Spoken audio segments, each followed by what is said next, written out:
I've had a tremendous life in the Marine Corps. Opportunities that I never would have dreamed about having. Some in the mud, some in the rain, some in the snow, but sometimes in a palace, meeting with presidents and kings and queens, sitting at a table negotiating treaties. Sometimes it's hard for me to really believe that some of these things happen.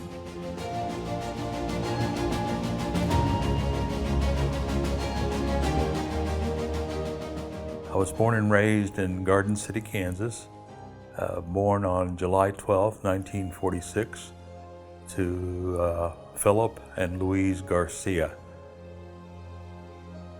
Graduated from high school in 1964, and then from there I went on to the University of Kansas. And at the time, I was being pursued by the so-called selective service system, which is the draft, and so I knew it was just a matter of time before I was drafted. So I enlisted in the United States Marine Corps. I like the uniform, I like the history, I like the tradition, so I signed up.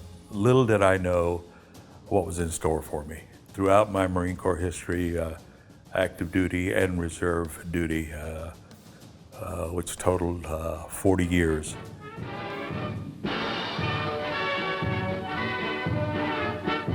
Do you belong here, in these ranks of Marines? In 1966, I went to boot camp in San Diego. Out of boot camp, I was assigned to the aviation part of the Marine Corps, and I was sent to Jacksonville, Florida, at the Naval Air Station, where I went to school for jet mechanic.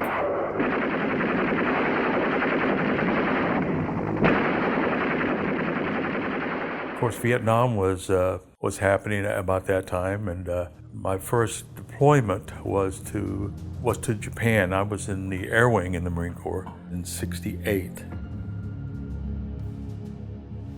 Based on the fact that I was in the reserves and the fact that I was looking to have a job, I looked for opportunities in the reserves to go on active duty. So the opportunity, obviously, during that period was the Vietnam conflict, and so was in and out of Vietnam all the time in support of the F-4 and the F-8.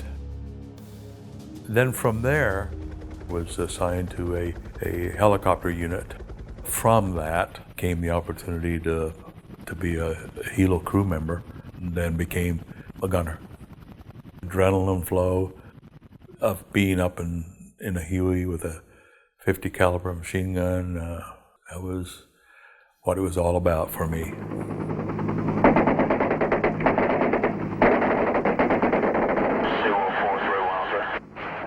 So 68, 69, 70, in and out of the reserves, active duty, air wing, and then in 1970, I believe, I came back off of reserves and for a period of time was a civilian, full-time civilian, and worked in Wichita, Kansas. But I also knew that I had to think about my future in terms of my education. So I enrolled and finished my baccalaureate and got a master's degree in sociology and went on to get another master's degree in public administration. In between all of that period of time, I did reserves, and just as I was getting ready to graduate, I was doing an internship in Topeka as a budget analyst for the governor. And Senator Bob Dole came to town to meet with the governor. The senator was looking for a veteran. He was looking for somebody of Hispanic descent, and they arranged for me to meet the senator.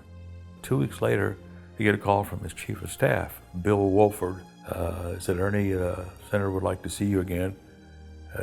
He wants you to come to Washington. 2 weeks later, I get a call from Bill. The senator was offering me a job. So I went to Washington in 1977 to work for Senator Bob Dole. It does require, however, our best effort and our willingness to believe in ourselves and to believe in our capacity to perform great deeds.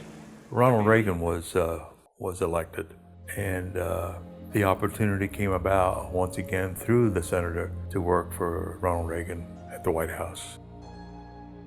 I was a special assistant to the president for public liaison. From the White House, I recall the senator calling me up. He said, "Well, have you had enough of the White House?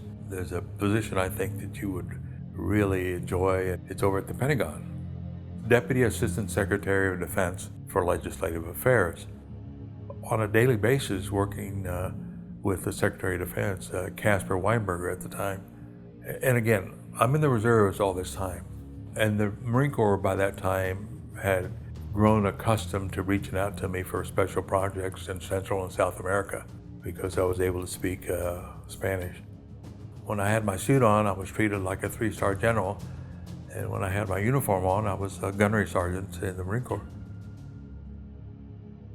I got to know the Commandant of the Marine Corps through my job at the Pentagon, General P.X. Kelly. And one of the questions he asked me, he says, "Have you accomplished the things that you want to accomplish in life?" And I said, "Pretty much so, General, except for one thing. I wish I could have become a Marine Corps officer." He said, "Well, when we get back, I'm going to have someone come and talk to you." And lo and behold, I was notified that I'd been selected to be an officer in the United States Marine Corps. Fast forward, so I became a first lieutenant fairly quickly. Tonight I stand before you, tested by adversity, made sensitive by hardship, a fighter by principle, and the most optimistic man in America. He was and will always be my mentor, even though he's gone now. I get a call, "Let's have dinner." "Yes, sir." He said, "The Republicans are going to take over the Senate. I'd like to have you come back and be Deputy Sergeant at Arms." And I was nominated by the Majority Leader of the United States Senate, Senator Bob Dole, to become the U.S. Senate Sergeant at Arms in 1985. Made captain, and it was during that period of time when I went to the first Gulf War. No one, friend or foe, should doubt our desire for peace, and no one should underestimate our determination to confront aggression. About that period of time, the Marine Corps began to include in their what's called civil affairs. Civil affairs wasn't my choice to begin with. I wanted to be an infantry guy. But as it turns out, we would go with infantry into a village right alongside with them. And sometimes we would engage the enemy right alongside with the infantry. Civil affairs has been part of the military for some time. It became a very important part in the first, second Gulf Wars and other engagements throughout the world. And I was in Kuwait, Iraq, Saudi Arabia for about 10 months. In 2003, I was called up to serve Central and South America, which included Colombia, Peru, and Haiti. From there, I was given orders to go to Iraq. That was in 2003. We have no ambition in Iraq except to remove a threat and restore control of that country to its own people. The second Gulf War, once again, the best of both worlds for me. My education was a master's degree in public administration with a focus on city management. They weren't called city managers, they were called sheiks. They were called elders in a village, but it was about the leadership of the community. My team were the first ones out beyond the wire before any infantry were. We went out looking for the so-called city officials, and mainly who are the bad guys. When I returned in 2005, I became Chief of Staff of the Selective Service System in the George Bush Jr. administration from 2005 till 2010. the list came out, and I was on the list for consideration to Lieutenant Colonel. And I said to myself, that's not going to happen. It's just not going to happen. I stayed in the Marine Corps for two more years. So I retired as a lieutenant colonel.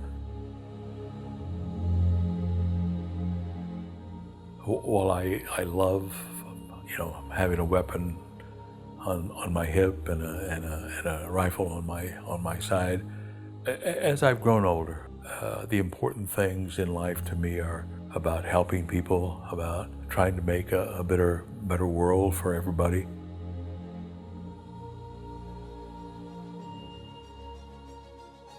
Amy and I met in 1997, 1998 timeframe in Washington, D.C. when she was there on vacation with my sister, Vina. And we got married in 2002 and have a lot of things to be grateful for. We've had great careers. God has blessed us with a lot of great opportunities. We, however, are most blessed with the fact that God gave us 3 boys and 2 grandchildren. Clearly, throughout my life, I've had a lot of support.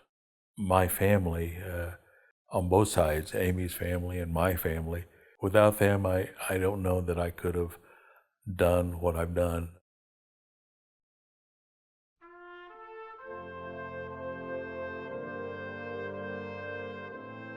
I'd always heard and seen photos of Marines and the history, their involvement in all of our wars.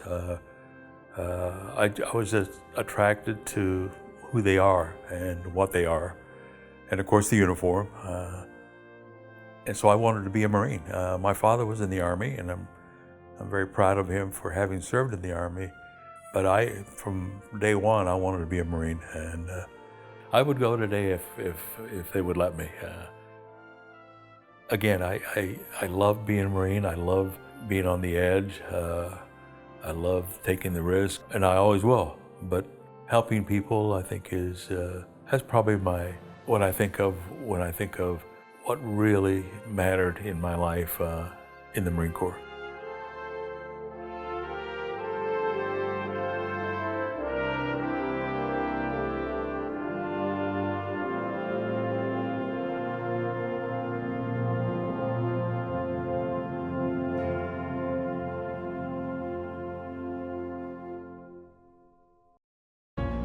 I used to go as a 8 and 9-year-old, go to the post office. And at that time, the post office would have almost a life-size stand-up of each of the service members. And as I looked at those uniforms, I remember how the Marine Corps uniform stood out. Never thinking that I would serve some 37, 38 years in the Corps later.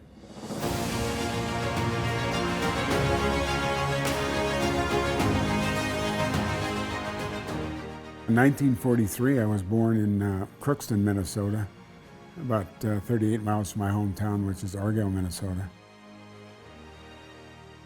I graduated in 1961 from Argyle High School. We were the Eagles.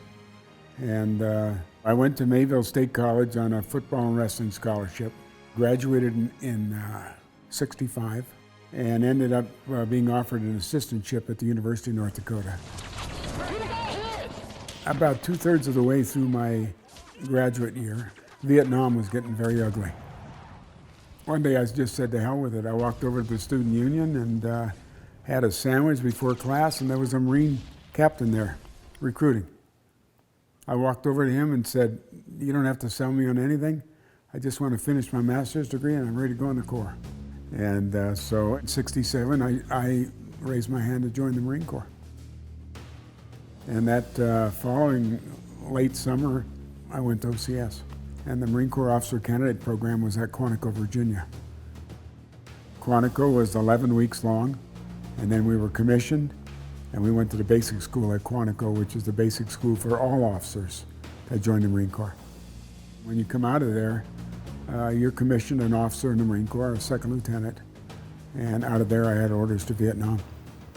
That would have been 67. And I was dating a gal while I was coaching from Harvey, North Dakota. Her name was Linda Deck.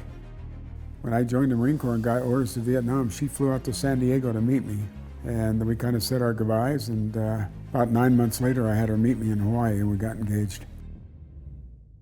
We flew into Vietnam. They kind of parceled us around based on what was going on in combat and how many lieutenants had been either wounded or killed, and where they needed lieutenants. And I went down south to the 27th Marines. A couple of days later, you go join the platoon you're going to take charge of.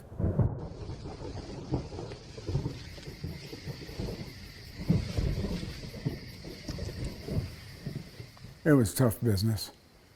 You'd go out for maybe 10, 15 days at a crack, primarily patrolling, trying to find the bad guys. A lot of booby traps. I lost some young Marines to those booby traps. I had some lose an arm or a leg. Platoon commander for about 6 months, maybe 8 months, and then you become a first lieutenant. You move up to become the executive officer, the second in command of a company. And in 1968, when I came back, I was assigned to Quantico. Good evening. The Reverend Dr. Martin Luther King, 39 years old and a Nobel Peace Prize winner, and the leader of the nonviolent civil rights movement in the United States, was assassinated in Memphis tonight. A sniper... 5 days after getting to Quantico, the riots went down in D.C., and 1,000 of us were shipped off to the Capitol building, trying to quell the riots and keep people off the steps of the Capitol.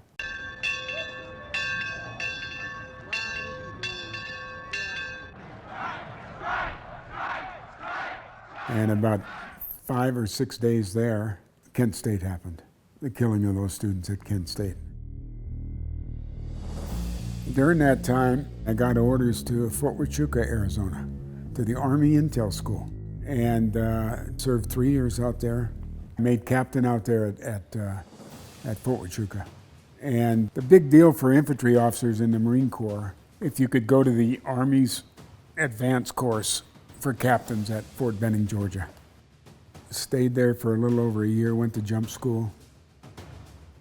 After I finished the advanced course, I got orders to Okinawa, Japan, and served there as a captain and a company commander in 3rd Recon Battalion. And they called me and said, we're nominating you to be the Marine Officer Instructor at Vanderbilt University with their NRTC program. When I left Vanderbilt, I got orders to the 1st Marine Division, Camp Pendleton, California. So I joined the 7th Marines, and I became the logistics officer for the regiment. And then later, I became the number 2 guy, the XO to 3-7. I stayed in the battalion for 3 years, and then I moved up to the MEF, which is the largest organization. It's about 45,000, and worked operations and plans for the MEF, and served there for 2 years till I got orders to the Army War College. And then from there, we got orders to Holland, to the NATO staff in Holland. The commander-in-chief, or the SINK as they called him, was German, General Leopold Chalupa. And I was a lieutenant colonel. I got selected to colonel as I got ready to leave Holland. The decision was made that I would go back to the operational forces, and I would go to 29 Palms, California. I would be assigned there to the Tactical Exercise Group, which puts every unit in the Marine Corps through their TAC tests. I had that job for about 1.5 years, and then Desert Storm blew up. This aggression came just hours after Saddam Hussein specifically assured numerous countries in the area that there would be no invasion. There is no justice. And I was in Saudi Arabia for better on 9 months. And of course, my boss was General Walt Boomer, who commanded all the Marine forces. And he reported directly to Schwarzkopf. Schwarzkopf, what a character. Big Norman was storming, I tell you. As far as Saddam Hussein being a great military strategist, he is neither a strategist nor is he schooled in the operational art nor is he a tactician, nor is he a general, nor is he as a soldier. Other than that, he's a great military man. I want you to know that. When I got back, 7th Marines out in the desert, and I took command of it. Short time later, Black Hawk Down went down. We went because only the United States could help stop one of the great human tragedies of this time. I got the word, and yeah, we headed over, 4,500 of us. And the mission was to provide protection for the people of Somalia, to ensure the starving stopped, and literally to kill as many bandits and rogue guys as you could. In Mogadishu, we had ships coming in with grain on it and food. I set up, I think, 35 feed sites throughout the city. 1/3 people had died of starvation and disease. Twice that many more were at risk of dying. Quieted things down, but it was never really quiet, you know. Shortly after that, I got my assignment as a brigadier, and I took over the Marine Corps University at Quantico. And I thought I was going to spend my 2nd year there as a president. I just had things going the way I wanted them. I get a call from the commandant, and he says, "Pack your bags, you're going to Hawaii." As a brigadier, I was a deputy commander for our 2 MEFs, one at Pendleton and one out at Okinawa. The command headquarters was in Hawaii. And then I got selected for a 2nd star out there. That spring, I got orders to command the 2nd Marine Division out of Camp Lejeune. And so in 1997, I get command of a division. After I took command of the division, of course, the division every year or every other year practices its wartime missions. So we had a ship there in Turkey, and we offloaded in Incirlik, Turkey, and did it with the Turks. And then we had terrain appreciation with the Turks. Talked a little bit about war fighting. And 2 MEF was the overhead force for 7th Marines and all the Marines in Camp Lejeune. And I took command of that organization after giving up the division. I was really excited about doing that, but the commandant had bigger plans. He said, "I'm moving you to headquarters Marine Corps, and you're going to be the operations officer for the entire Marine Corps." So when I went into the headquarters, I was a 3-star. First time serving in the Pentagon. It is a mean animal. Of course, while I was there, we had the bombing.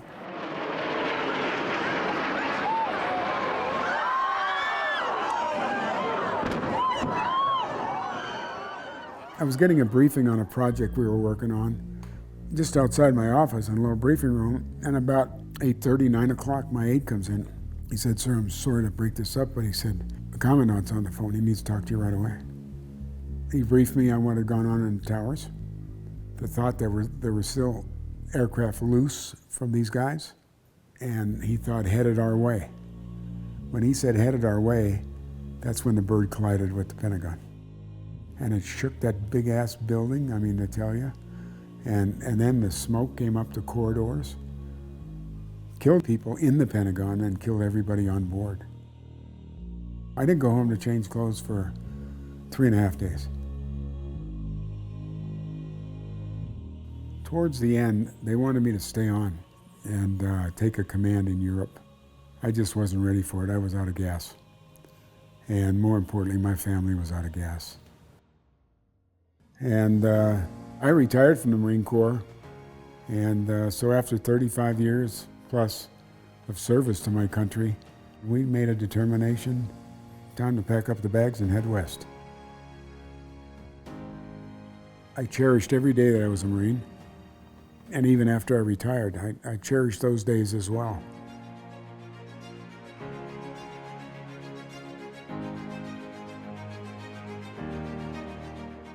I dated her maybe a couple times. And then she moved to Phoenix.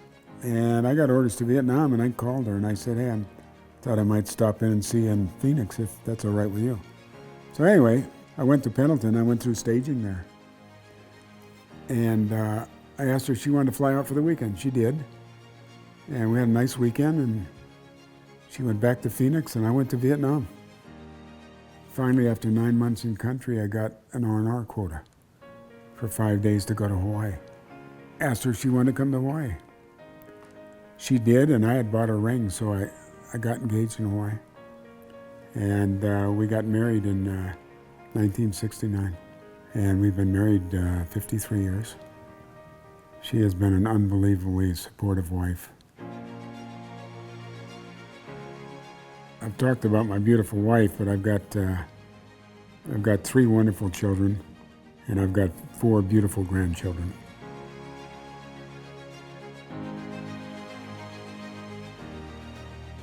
I think I'm most proud of a couple of things. Leading my country and fighting for our flag and our Constitution. I told the guy one time, I said, he said, what do the Marines think of you, the Marines in your command? I said, they all love me. He said, really? I said, yeah, they just don't realize it at this time. But I'm proud to have worn the uniform of our country and to have led the thousands of young Marines that have served under me over the years.